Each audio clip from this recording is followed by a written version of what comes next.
Le 16 juillet 2024, Maurice Kamto a été annoncé comme seul candidat à la présidentielle de 2025 au Cameroun par l'Alliance politique pour le changement, l'APC. Le député Jean-Michel Ninche, président de l'APC, invite tous les Camerounais à l'intérieur et à l'étranger, ainsi que les partis politiques, les organisations de la société civile, les autorités traditionnelles et religieuses, à s'engager dans son mouvement. Le 12 mars 2024, le ministre de l'administration territoriale Paul Atanganji a déclaré l'APC et une autre coalition de l'opposition comme clandestine. «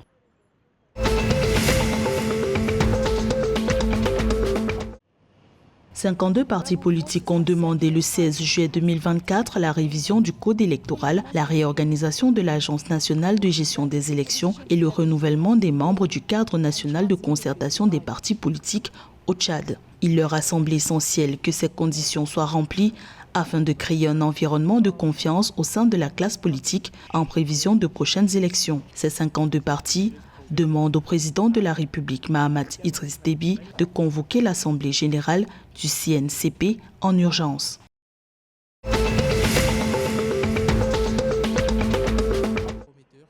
Le Fonds routier de la République du Congo a fixé son budget pour l'année 2024 à près de 21,8 milliards de francs CFA.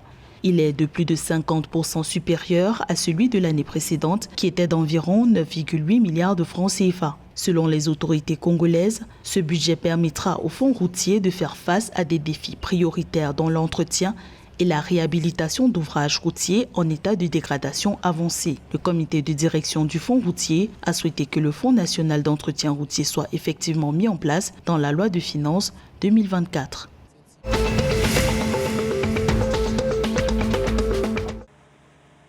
Le ministère gabonais de l'économie a annoncé une diminution de 23,9% du transport de manganèse des mines vers les usines de transformation au premier trimestre 2024. La diminution est due aux perturbations de l'évacuation du minerai causées par des dommages sur la voie ferrée, y compris des arrêts de trafic sur le transgabonais pendant cette période. En dépit de cette mauvaise performance, la production a connu une nette augmentation de 42,4% par rapport au premier trimestre 2023. Au cours du premier trimestre 2024, le Gabon a généré un peu plus de 2,22 millions de tonnes de manganèse, comparé à 1,7 million de tonnes un an auparavant.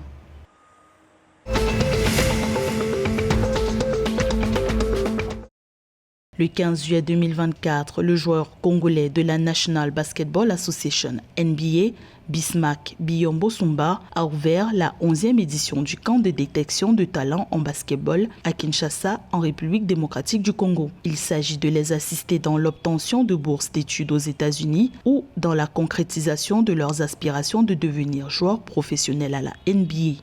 Après 10 éditions, de nombreux Congolais ont pu partir pour les États-Unis d'Amérique, tandis que d'autres font leur carrière professionnelle dans le basketball mondial, comme Jonathan Kuminga, un ailier des Warriors de Golden State. Des camps de détection de talents sont organisés par la fondation du basketteur Bismack Biyombo Sumba depuis 2012 à Kinshasa, Goma et Lubumbashi.